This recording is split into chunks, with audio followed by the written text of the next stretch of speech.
نبيك المصطفى ورسولك المجتبى محمدا المبعوث بالهدى إلى كافة الورى وعلى أهله البررة الأتقياء وعلى أصحاب الخيرة الأصفياء ما تعقبت الظلام واضيا. أما بعد فإن خير الحديث كتاب الله وخير الحدي حدي محمد صلى الله عليه وسلم وشر الأمور محدثاتها وكل محدثة بدعة وكل بدعة ضلالة وكل ضلالة في النار. أما بعد فأعوذ بالله من الشيطان الرجيم. بسم الله الرحمن الرحيم. ولتكن منكم أمة يدعون إلى الخير ويأمرون بالمعروف وينهون عن المنكر وأولئك هم المفلحون. عن حارث بن الأشعري قال قال رسول الله صلى الله عليه وسلم أمركم بخمس بالجماعة والسمع والطاعة والهجرة والجهاد في سبيل الله وإنه من خرج من جماعته كيدا صبر فقد خلا ربقة الإسلام والآخر حديث. যাবতীয় প্রশংসা রব্বুল আলামিন আরহামুর রাহিমের জন্য, যার মেহেরবানিতে মুহররমের শেষ দশকে জুমার দিনে জুমা মসজিদে জুমার নামাজ আদা করার জন্য আমরা জামাতবদ্ধ হওয়ার তৌফিক লাভ করেছি। আল্লাহ রব্বুল আলামিন আমাদের নামাজ, আমাদের ইবাদত বندگی, আমাদের নিয়াত কবুল করুন। আমরা সেই আল্লাহর বারগাহে লাখো শুকরিয়া জানাই, আলহামদুলিল্লাহ। আমরা দরুদ ও তাসলিম পেশ করি শেষ নবী, সর্বশ্রেষ্ঠ নবী জনাবে আহমদ মুস্তফা মুহাম্মদুর মুস্তফা সাল্লাল্লাহু আলাইহি ওয়াসাল্লাম, যিনি আমাদের একমাত্র শাফাতের হকদার, যিনি আমাদের একমাত্র ইমাম, যার অনুসরণে একমাত্র আমাদের সর্বশেষ পাথেয়, যিনি আমাদের জন্য শাফাত করবেন, সেই নবী দো জাহান জনাবে রাসূলুল্লাহ সাল্লাল্লাহু আলাইহি ওয়াসাল্লামের প্রতি দরুদ ও তাসলিম। আল্লাহুম্মা সাল্লি আলাইহি। মুআজ্জাজ হাজিরিন, যুগে যুগে আল্লাহ রাব্বুল আলামিন মানুষকে হেদায়েতের জন্য, সরল ও সঠিক পথ দেখানোর জন্য নবী আম্বিয়াদেরকে পাঠিয়েছেন। জনাবে রাসূলুল্লাহ সাল্লাল্লাহু আলাইহি ওয়াসাল্লামের তিরোধানের পর আল্লাহ রাব্বুল আলামিন নবুয়তকে খতম করে দিয়েছেন, নবী রাসূল পাঠানো বন্ধ করে দিয়েছেন এবং একমাত্র কেবলমাত্র শুধুমাত্র জনাবে রাসূলুল্লাহ সাল্লাল্লাহু আলাইহি ওয়াসাল্লামের ইতাআত করতে হবে, তার অনুসরণ করতে হবে, তার হুকুম মানতে হবে। আতিউল্লাহ ওয়া আতিউর রাসূল, একমাত্র আল্লাহ এবং আল্লাহর রাসূলের ইতাআত করতে হবে। হ্যাঁ, তারপরে আল্লাহ রাসূল আবারও বলেছেন যে আমার পরে যারা আমার ইতাআত করবে, মা আনা আলাইহি ওয়া আসহাবি, আমার সাহাবাদের ইতাআত করবে। আমার সাহাবারা যা বলছেন, যেভাবে আমল করেছেন সেভাবেই আমল করবে। আল্লাহ রাসূল সাল্লাল্লাহু আলাইহি ওয়াসাল্লাম বললেন যে কুল্লু উম্মাতিন ইয়াদখুলুল জান্নাত, আমার উম্মতের সকলেই জান্নাতে প্রবেশ করবে, ইল্লা মান আবা, তবে যারা আবা তারা যাবে না। সাহাবীরা জিজ্ঞাসা করল, ইয়া রাসূলুল্লাহ, মান আবা? আবা কারা?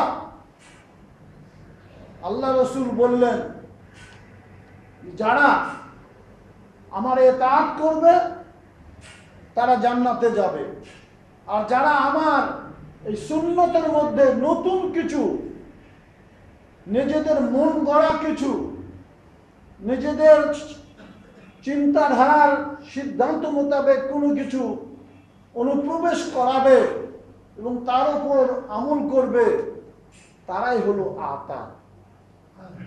আমরা জানি সংক্ষিপ্ত খুতবার মধ্যে সব বলা সম্ভব নয়।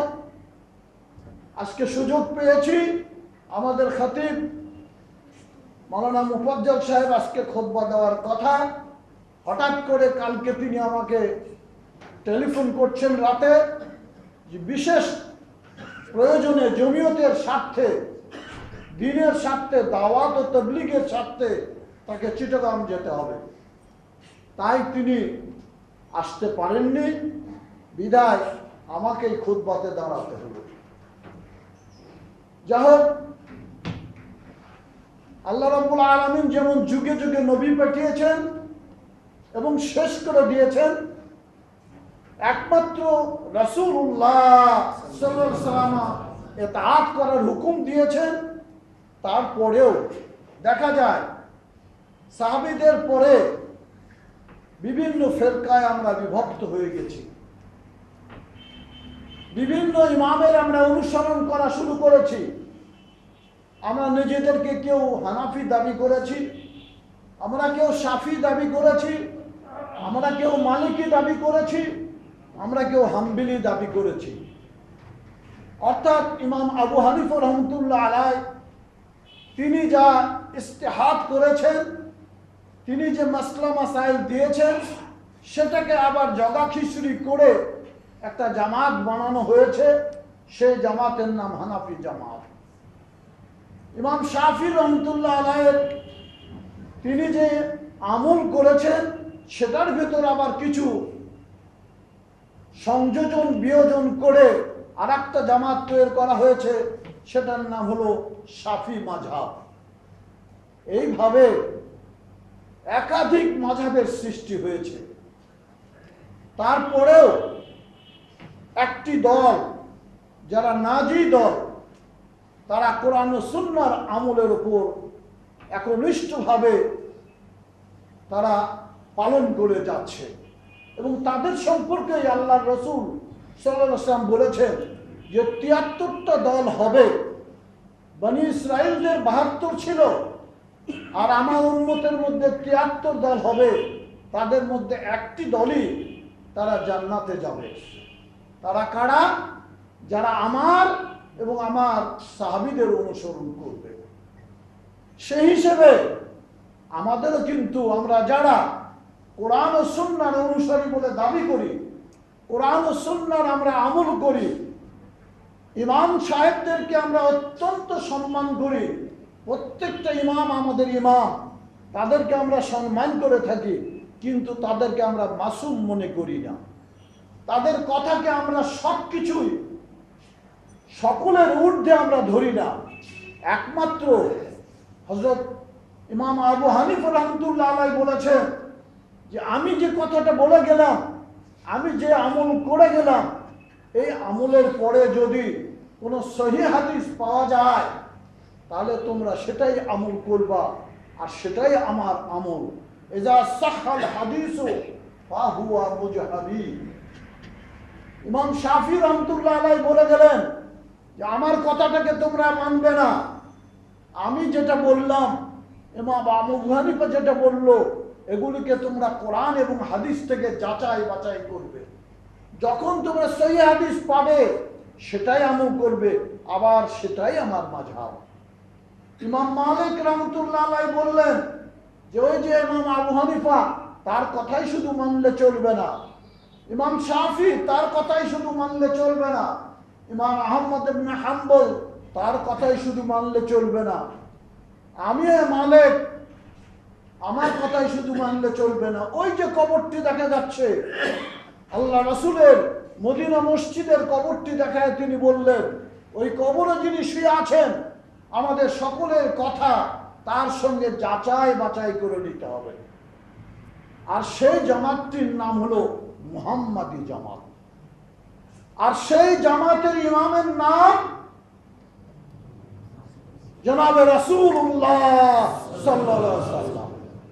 তাহলে আমাদেরও ইমাম আছে, অন্য ভাই সাহেবদের যেমন ইমাম আছে, আমরাও ইমাম ছাড়া নই। আমাদের ইমাম আল্লাহ রাব্বুল আলামিন যাকে সর্বশেষ ইমাম বানিয়েছেন, সর্বশেষ নবী বানিয়েছেন, সর্বশেষ রাসূল বানিয়েছেন এবং শাফাতের একমাত্র হকদার করেছেন এবং ইসলামকে পূর্ণত্ব দান করেছেন। বিসমিল্লাহির রহমানির রহিম। আল ইয়াউমা আকমালতু লাকুম দীনাকুম ওয়া আতমামতু আলাইকুম নি'মাতি ওয়া রাদিতু লাকুম ইসলাম দীনা। আল্লাহ রাব্বুল আলামিন বিদায় হজের দিন আল্লাহ রাসূলের উপর আদেশ করলেন যে আজ থেকে সমস্ত ধর্মকে আমি বাতিল ঘোষণা করলাম, একমাত্র ইসলামকে আমি মনোনীত ধর্ম হিসেবে স্বীকৃতি প্রদান করলাম এবং দুনিয়ার সব নিয়ামত দিয়ে ভরপুর করে দিলাম। এর ভেতর আর কোনো যোগ করা চলবে না, কোনো বিয়োগ করা চলবে না। তো সেই ব্যক্তি হলো আমাদের ইমাম জনাবে রাসূলুল্লাহ সাল্লাল্লাহু আলাইহি ওয়াসাল্লাম। আমরা তারই ইতাআত করব, আমরা তারই অনুসরণ করব। তিনি যেটা বলেছেন সেটাই আমরা মানব।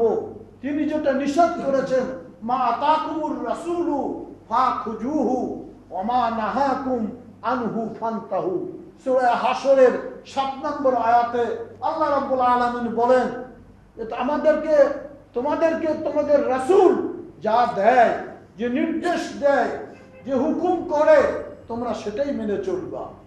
আর তোমাদের রাসূল যেটা নিষেধ করে, যেটা তোমাদেরকে আমল করতে মানা করে, যে পথ থেকে তোমাদেরকে সরে আসতে বলে, সেটা তোমরা করবা। তোমরা রাসূল ছাড়া আর কারো কথা আল্লাহ বলে নাই, আল্লাহর রাসূলও বলেন নাই। অতএব আমরা কোরআন ও সুন্নাহর যারা দাবিদার, যারা কোরআন ও সুন্নাহ বলে আমরা আমল করি, আমরা প্রত্যেক ইমামকে সম্মান করি, আমরা প্রত্যেক মুস্তাহিদকে আমরা সম্মান করি, আমরা প্রত্যেক মুহাদ্দিসকে আমরা সম্মান করি, আমরা প্রত্যেক মুফাসসিরিনকে আমরা সম্মান করি, কিন্তু তাদের কথা এক বাক্যে আমরা মেনে নেই না। তাদের কথাটি কোরআন ও সুন্নাহর কষ্টি পাথরে আমরা যাচাই ও বাছাই করে নিই।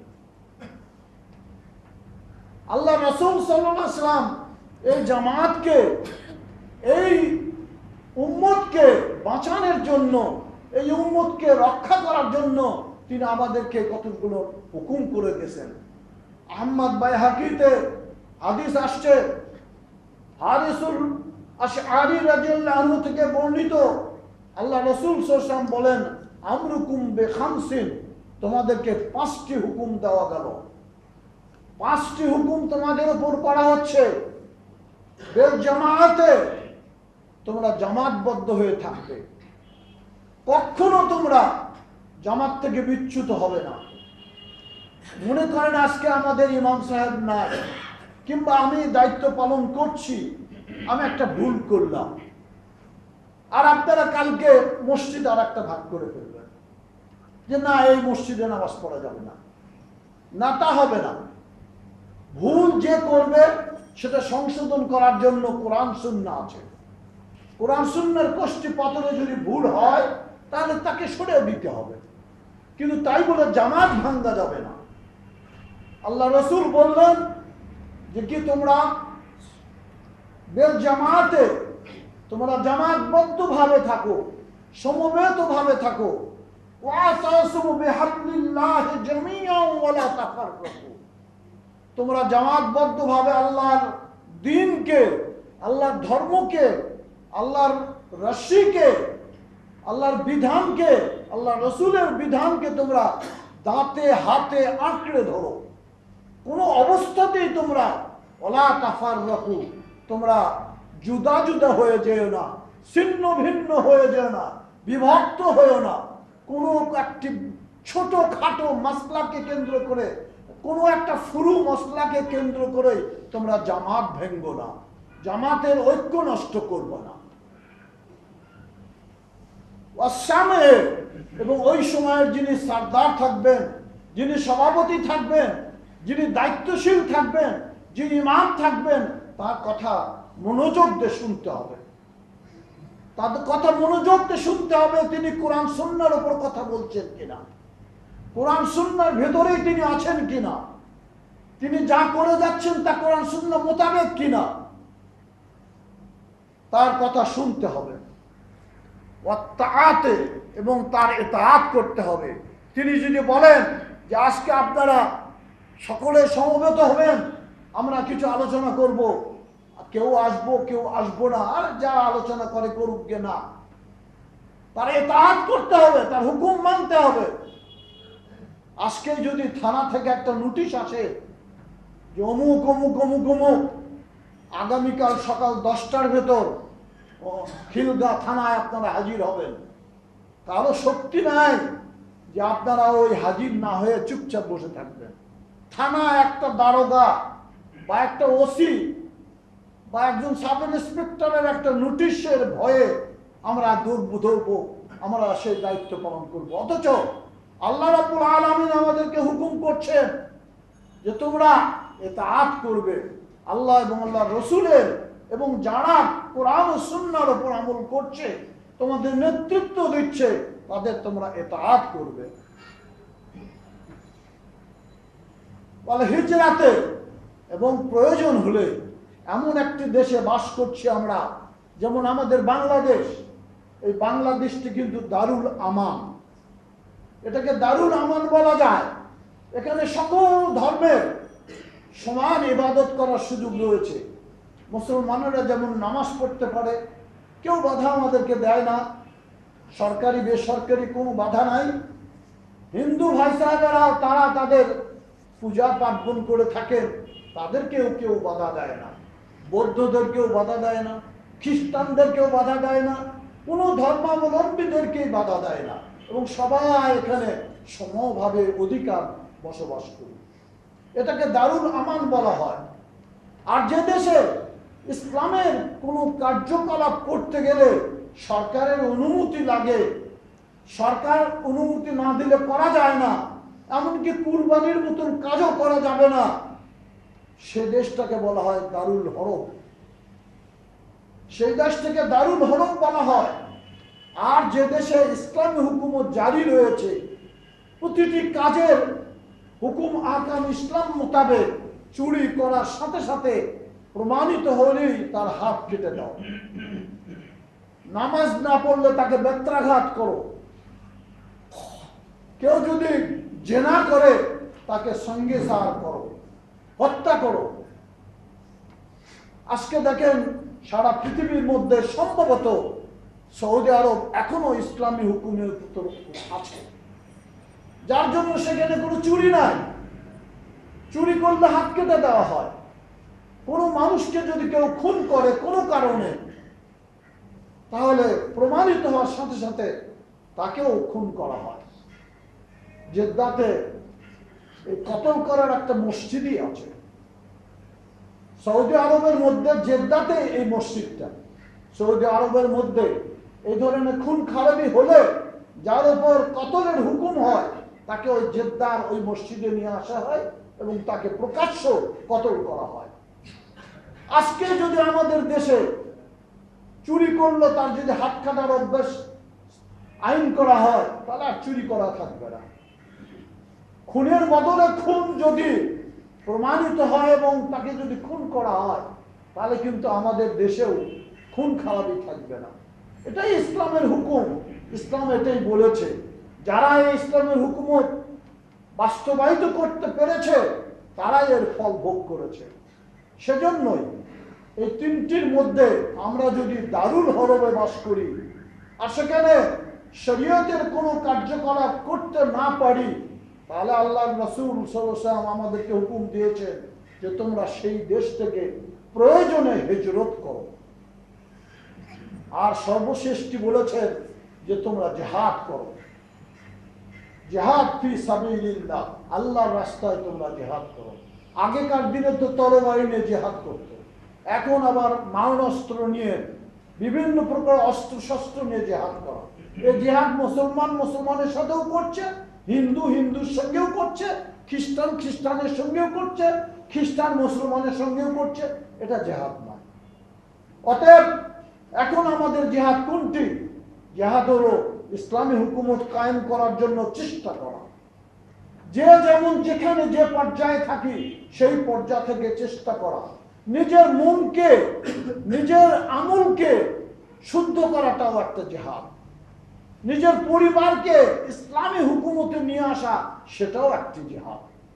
নিজের সমাজকে ইসলামী হুকুমতে নিয়ে আসা, ইসলামের পরিবারে নিয়ে আসা, সেটাও জিহাদ। ইসলামের বিরুদ্ধে আমি নিজেকে অবস্থান করছি, হারাম কাজ আমি যাচ্ছি না, অন্যায় কাজ আমি করছি না, অন্যায় করার আমি বাধা দিচ্ছি, এটাও জিহাদ। শুধু তরবারি নিয়ে যুদ্ধ করাটাই জিহাদ না। কাজেই সর্বাবস্থায় আমরা যারা আজকে নামাজে আসছি, অনেক ভাই সাহেব নামাজ পড়ছেন না, তাদেরকে আমাদের নামাজের দিকে নিয়ে আসার চেষ্টা করাটা, সেটাও এক প্রকার জিহাদ।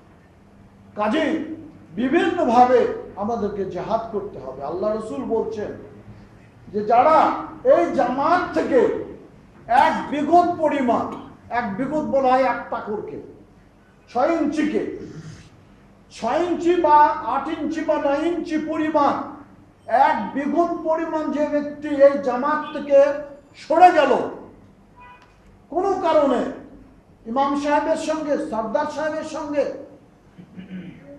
যার সঙ্গে ভুল বোঝাবুঝি করে যদি এই জামাত থেকে বিচ্ছিন্ন হয়ে যায়, তো তার সম্পর্কে আল্লাহ রাব্বুল আলামিন বলছেন, ওয়ালা তাকুনু কাল্লাযীনা তাফাররাকু ওয়াখতালাফু মিন বা'দি মা জাআতহুমুল বায়্যিনাত ওয়া উলাইকা লাহুম আযাবুন আযীম। এত কিছুর পরেও, আল্লাহ রাব্বুল আলামিন এত হুকুম আসার পরেও, আল্লাহ রাসূলের এত বিধান তোমাদের উপর আসার পরেও, যারা নিজেদের মধ্যে ভুল বুঝাবুঝি করে যারা বিভক্ত হয়ে যায়, যারা দলে দলে বিভক্ত হয়, আর তারা তাদের পরিণতি সম্পর্কে চিন্তা করে না, তাদের জন্য কঠিন আযাব রয়েছে, কঠিন শাস্তি তাদের জন্য রয়েছে। আর আল্লাহ রসুল কি বললেন? যারা বিগত পরিমাণ সরে গেল, তারা যদি আবার জামাতে ঐক্যবদ্ধ হয়ে ফিরে না আসে, তাহলে তারা নামাজ পড়ুক আর রোজা করুক আর হাজ করুক, তারা মুসলমান নয়। কে বলেছেন? আল্লাহ রসুল সাল্লাল্লাহু আলাইহি ওয়াসাল্লাম। যে জামাত থেকে সুসংঘবদ্ধ জামাত থেকে যারা সরে যাবে এবং বিরোধিতা করবে, ছিন্ন বিচ্ছিন্ন হবে, আজকে এক মাসলা কালকে আর এক মাসলা দিয়ে জামাত নষ্ট করবে, জামাতের ঐক্য নষ্ট করবে, সংহতি নষ্ট করবে, ভ্রাতৃত্ব নষ্ট করবে, বিরোধ সৃষ্টি করবে, আল্লাহ রসুল তাদের সম্পর্কে সাবধান বাণী দিচ্ছেন যে যদিও তারা নামাজ পড়ে, যদিও তারা রোজা করে, কিন্তু জামাতে ফিরে এসে তওবা না করা পর্যন্ত তাদেরকে মুসলমান বলা যাবে না। অতএব আমাদের ইমাম জনাবে রাসূলুল্লাহ সাল্লাল্লাহু আলাইহি ওয়াসাল্লাম, তিনি যে হুকুম আমাদেরকে দিয়েছেন, তিনি যে আদর্শ আমাদের মধ্যে রেখে গেছেন, যে সুন্নাত আমাদের মধ্যে কায়েম করেছেন, সেটাকে আমাদের ধরে থাকতে হবে। এই যুগ যুগ ধরে এই সুন্নত জারি রয়েছে। আল্লাহ রসুলের ইন্তেকালের পর সাহাবায়ে কেরাম তারা এই সুন্নত জারি রেখেছিলেন। সাহাবীদের পরে তাবিরা রেখেছিলেন, তাবিদের পরে তাবিরা রেখেছিলেন, তারপরে ইমাম মুহাদ্দিসিনরা রেখেছেন, তারপরে মুফাসসিরিনরা রেখেছেন। বহু চড়াই উতরাই পার হয়ে পৃথিবীর সারা অঞ্চলে ইসলাম প্রসার লাভ করেছে। কিন্তু বিশেষ করে আব্বাসীয়দের খেলাফতের সময়, তখন ইমাম আবু হানিফা রাহমাতুল্লাহ আলাইহির এই মাযহাবটা বেশি প্রচার লাভ করে। তখন উমাইয়া খলিফার শাসন বা প্রধান বিচারপতি ছিলেন আবু ইউসুফ। তিনি সারা ইসলামী জাহানে ফেকার মাসলা জারি করে দেন এবং ইসলামী হুকুমতটাকে তিনি হানাফি মাযহাবের উপর তিনি পালন করার জন্য নির্দেশ প্রদান করেন। বিচার আচার যত কিছু সবকিছু সেইভাবেই হতো এবং তখনই অনেক কিতাব লেখা হয় তাদের সম্পর্কে। এইভাবে মাযহাবের সৃষ্টি হয়ে গেল। কিন্তু সর্বযুগে সর্বসময় একটি দল কোরআন ও সুন্নাহর উপর তারা একনিষ্ঠ ছিল এবং আজও আছে। বহু চড়াই উতরাই পার হয়ে আমাদের পাক ভারত উপমহাদেশেও এই আন্দোলন হয়েছে। আপনারা জানেন যে এই আন্দোলন করতে গিয়ে বালাকোটে আমাদের অনেকেই শাহাদত বরণ করেছেন, ব্রিটিশের সঙ্গে যুদ্ধ করেছেন, হানাফিদের সঙ্গে তারা বিবাদ করেছেন এবং তারা শিখদের সঙ্গে যুদ্ধ করেছেন। 1837 থেকে নিয়ে দীর্ঘদিন পর্যন্ত এই আন্দোলন করে এদেশেও ইসলামী হুকুমত কায়েম করার, এদেশেও কোরআন সুন্নাহকে প্রতিষ্ঠা করার তারা চেষ্টা করেছেন। চেষ্টা করে তারা হয়তো কতটা ফলপ্রসূ হয়েছে সেটা আমরা আল্লাহ রাব্বুল আলামিনের কাছে ছেড়ে দিয়ে আমরা ভুক্তভোগী। আমরা যদিও এখনো আহলে হাদিস, আমরা কোরআন ও সুন্নাহর অনুসারী, তাদেরই আন্দোলনে ফলপ্রসূ। পরবর্তীতে 1906 সনের এদেশে পাক ভারত উপমহাদেশে একটি ইসলামী সংগঠন গড়ে ওঠে, আঞ্জুমানে আহলে হাদিস। এরপরে আবার 1914 সনে আরেকটি সংগঠন গড়ে ওঠে, যে অল ইন্ডিয়া আঞ্জুমানে আহলে হাদিস, আসাম ও বাঙ্গালা।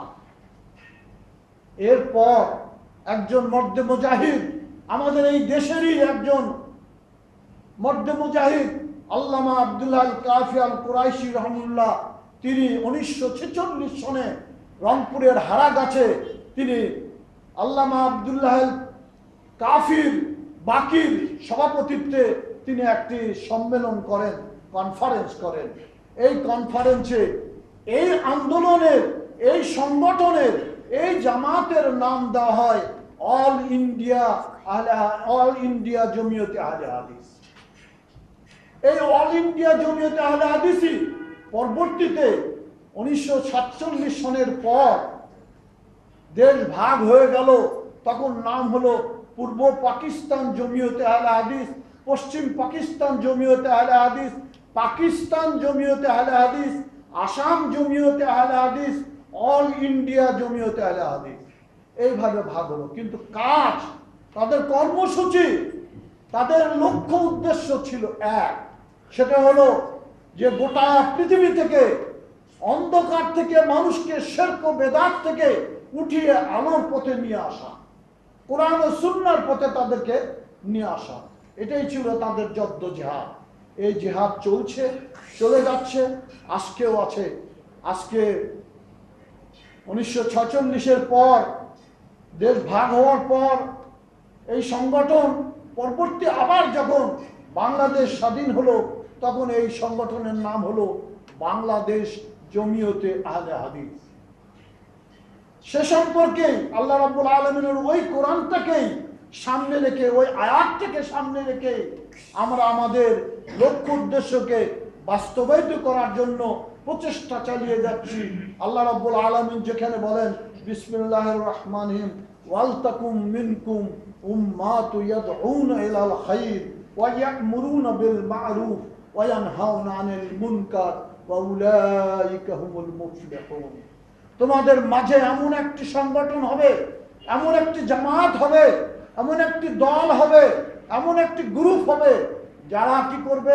মানুষকে কল্যাণের প্রতি আহ্বান করবে, মানুষকে ভালো কাজের দিকে ডাকবে এবং মন্দ কাজ থেকে বিরত রাখবে। আল্লাহ রাসূল সাল্লাল্লাহু আলাইহি ওয়াসাল্লাম বলেছেন যে মান রা মিনকুম মুনকারান মান রা মুনকারান মিনহু ফালিয়াদাহু। যদি তুমি কাউকে খারাপ কাজ করতে দেখো, তাহলে তুমি হাত দিয়ে বাধা দাও, তোমার শক্তি দিয়ে বাধা দাও। ফাইন লাম ইয়াস্তাতে, যদি সম্ভব না হয় তাহলে কি করো, ভাবে কালবিহি ভাবে লেসানিহি, তুমি বলো তাদেরকে, ভাই এই কাজটি করেন না, এই কাজটা ভালো না, এই কাজটা মন্দ, এই কাজগুলো ভালো, আসুন আমরা জুমার নামাজে যাই, আসুন আমরা দুজন একটা দাওয়াতের কাজে যাই, একজন মানুষকে আমরা কোরআন ও সুন্নাহর প্রতি আহ্বান করি, আমরা জামাতবদ্ধভাবে কিছু কোরআন তেলাওয়াত করি, বসে বসে আমরা একজন তেলাওয়াত করি আর কয়েকজন আমরা শুনি অর্থ সহ। আসুন আমরা সবাই মিলে কিছু হাদিস পাঠ করি, আমরা অন্যদেরকেও সেটা শিখাই। আমি বহুদিন বলেছি যে আপনারা, আমরা যদি চেষ্টা করি, আমি যদি মাসে একজনকে টার্গেট করি যে একজন মানুষকে আমি অন্তত নামাজে বানানোর চেষ্টা করব, ঘর থেকেই শুরু করেন। আমাদের মাঝে অনেকেই রয়েছে আমরা যে আমরা 5 ওয়াক্ত নামাজ আমরা রীতিমত পড়ছি, কিন্তু দুঃখের বিষয় আমাদের বিবি সাহেবেরা 5 ওয়াক্ত ঠিক মতো পড়ছেন না, আমাদের ছেলে মেয়েরা 5 ওয়াক্ত ঠিক মতো পড়ছেন না। প্রথম তো আমার ঘর রক্ষা করতে হবে। আমি আগেও বলেছি যে আজকে আপনারা জুমার নামাজের পর যে খোঁজ নেবেন তো যে কাদের বাড়িতে মেয়েরা নামাজ পড়েছে, জোহরের নামাজ পড়েছে। জোহরের নামাজ যদি না পড়ে থাকে তো এর দায়িত্বটি কার? আল্লাহ রসুল নিজে বলেছেন, আলা কুল্লুকুম রাইন ওয়া কুল্লুকুম মাসউলু আন রায়াতিহি। আমরা প্রত্যেকেই রাখাল, প্রত্যেকেই দায়িত্বশীল, গার্জিয়ান। আমার স্ত্রী, আমার ছেলে, আমার মেয়ে, তারা নামাজ পড়লো কি পড়লো না সে দায়িত্ব আমার। আমাকে সেটা দেখতে হবে। তাদের খোর পোশাকের সব ব্যবস্থা আমি করব, তাদের লেখাপড়ার সব ব্যবস্থা আমি করব, কিন্তু নামাজের ব্যাপারে আমি খোঁজ নেব না সে নামাজ পড়লো কিনা। একটু চিন্তা করে দেখেন, একটু চেষ্টা করে দেখেন যে আজকে যারা আপনারা এখানে এসছেন মেহরবানি করে জুমার নামাজ পড়ছেন, আমার মা বোনেরা বাড়িতে গিয়ে খোঁজ করে দেখেন যে কে নামাজ পড়ে নাই। আপনি তাকে বলেন যে তুমি কি জোহরের নামাজ পড়েছ? বলে না পড়ি নাই। যাও আগে তুমি নামাজ পড়ে আসো, তারপরে আমি ভাত খাবো। আমরা কি সেটা বলতে পারবো? অনেকে হয়তো তাও বলতে পারবো না, বললে হয়তো আমার ভাতই বন্ধ হয়ে যাবে। কাজে আমার ঘর সামলাতে হবে। তো এই কথাটাই আল্লাহ রাব্বুল আলামিন বলছেন যে তোমাদের মাঝে এমন একটি সংগঠন হবে, এমন একটি দল হবে যারা মানুষকে দাওয়াতের দিকে, কোরআনের দিকে, সুন্নাহর দিকে, আমলের দিকে, মুআমালাতের দিকে, সমাজের দিকে ডাকবে, আহ্বান করবে। আর মন্দ কাজ তো কত প্রকার আছে, কোনটা ভালো আর কোনটা মন্দ এটা আমাদের প্রত্যেকে আমরা বুঝি, কাউকে বলে দিতে হবে না। মন্দ কাজ আমরা করছি অথবা করতে দেখছি, নিজেও হয়তো আমরা বিরত হই না, অন্যকেও বিরত রাখার জন্য চেষ্টা করি না। এটাই আমাদের করতে হবে। সেটাই আল্লাহ পাক বলছেন যে তা'মুরুনা বিল মা'রুফ ওয়া তানহাউনা আনিল মুনকার। ভালো কাজের দিকে তাদেরকে আহ্বান করো, মন্দ কাজ থেকে তোমরা বিরত রাখো।